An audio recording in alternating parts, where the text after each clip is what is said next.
Ah, c'est le grand direct des régions sur Europe 1 avec Thomas Joubert. Exactement, le grand direct des régions qui se poursuit jusqu'à 11h avec Olivier Allemand, Guillaume Janton et Anne Cazobon. Anne Cazobon qui nous fait cet été découvrir les spécialités régionales de France. Alors parfois ce sont des spécialités un petit peu méconnues, parfois plus connues, que tout le monde a déjà goûté au moins une fois. Et c'est le cas de notre spécialité du jour. Vous nous emmenez du côté de Nantes. Mais oui, vous savez à quel point je suis sensible aux astres. Eh bien, voici ce que dit mon horoscope du jour. Ami Taureau, si vous en êtes.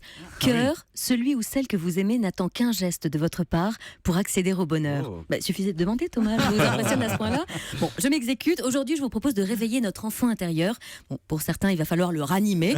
Oui, il est caché bien loin. Oui. Voilà, voici peut-être un bon moyen d'entrer en connexion avec lui en redécouvrant tous ensemble le VPB, le véritable petit beurre. C'est vrai qu'on connaît par cœur le petit beurre qui fait partie du décor. On connaît un petit peu moins son histoire. Eh bien, au commencement, c'est bien connu, il y a toujours une histoire d'amour. Celle qui se vit entre Jean-Romain Lefebvre et Pauline Isabelle Utile. Le couple s'installe et reprend une pâtisserie à Nantes qui, à l'époque, s'appelle la Fabrique de Biscuits.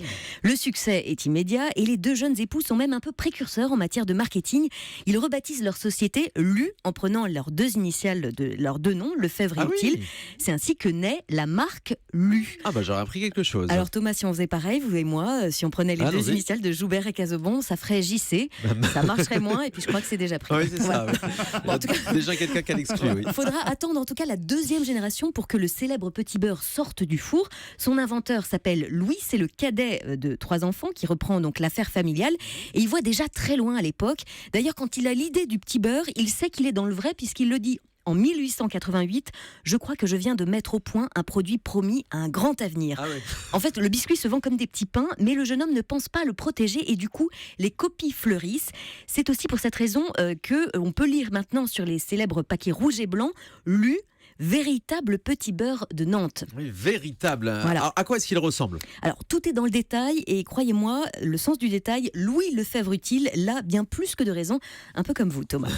Comme il voulait créer un biscuit du quotidien et l'ancrer en fait dans la vie des gens, il a eu l'idée de représenter le temps, la notion temps, dans un seul biscuit qui s'appelle Oreo Petit Beurre. Alors, comment me direz-vous ? Eh bien, c'est très simple.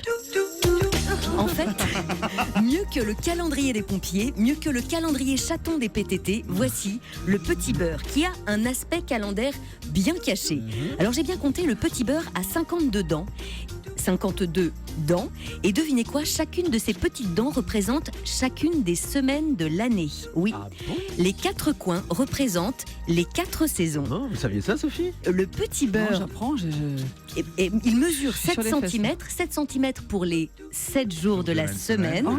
Et comme vous pouvez le voir, il y a 24 petits points sur le biscuit et 24 biscuits dans un paquet, 24 comme les 24 heures d'une journée. Enfin, c'est conceptuel. Mais hein, oui, pour ce qui est de la forme et du lettrage, il s'est même inspiré d'un apron de sa grand-mère. C'est vous dire si le concept est poussé jusqu'au bout. Ah ouais, incroyable. Alors on les a évidemment dans ce studio, les petits beurres de Lyon. On n'a pas eu trop de mal à les trouver puisqu'on les trouve partout en supermarché évidemment. Et c'est surtout qu'on est en fin de saison, que les budgets sont quand même réduits. Et donc on commence par les coins, c'est ça ? Alors par les saisons du coup. Par les saisons. Par les saisons. Allez, je crois Je qu'il y a commence par l'été. Printemps. Ça croque. Allez, monsieur Allemand, prenez un petit beurre. Merci. Allez, voilà pour l'hiver. Monsieur Janton. Alors depuis, le petit beurre a fait du chemin, Anne. Hein. Bah oui, à la fin du 19e siècle, en fait, l'usine Lu produit 300 kilos de biscuits par jour, dont un tiers de petit beurre. Et puis en 1900, c'est la consécration. Lu reçoit le grand prix de la biscuiterie à l'exposition universelle. Imaginez. En 1902, Louis Lefebvre Utile invente lui-même un slogan publicitaire qui me croque, craque, qui m'a croqué, recroquera. Bien vu. C'est pas mal. Et puis c'est l'actrice Sarah Bernard, c'est un peu la Marion Cotillard de l'époque, qui sera, mais c'est vrai, qui sera elle-même l'ambassadrice de la marque avec cette réplique toute théâtrale. Quoi de mieux qu'un petit beurre Lu ? 2 petits beurres Lu. Voilà, le petit beurre suit son petit beurre de chemin jusqu'à nous, même s'il faut dire que dernièrement, on l'a un peu malmené. Vous vous souvenez sûrement de ces défis un peu bas du front, 4 petits beurres en 1 minute, dont le défi était de manger 4 petits lus en moins d'1 minute avec un verre d'eau à l'aller et au retour, finalement. En fait, la surenchère est absolument géniale sur Internet et ferait se retourner d'ailleurs dans leur tombe les créateurs du biscuit. J'ai même vu un type en manger 5 en 54 secondes, une vidéo assez peu intéressante radiophoniquement, puisqu'en fait, tout ceci se passe en silence. Le type mâche et ne décède pas à la fin, Dieu merci. En fait, je dois dire que tout un pan d'un monde parallèle s'est ouvert à moi. Je ne soupçonnais pas d'exister sur YouTube, le monde des défis YouTube. Oh là là, alors là, il y a les versions salées avec avaler 10 tucs en moins d'une minute.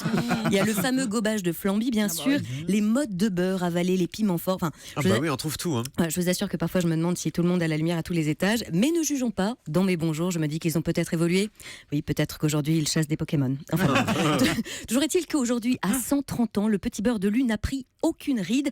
Le secret de sa longévité, c'est sa recette. Un biscuit à base de farine, de beurre, de sucre et de lait.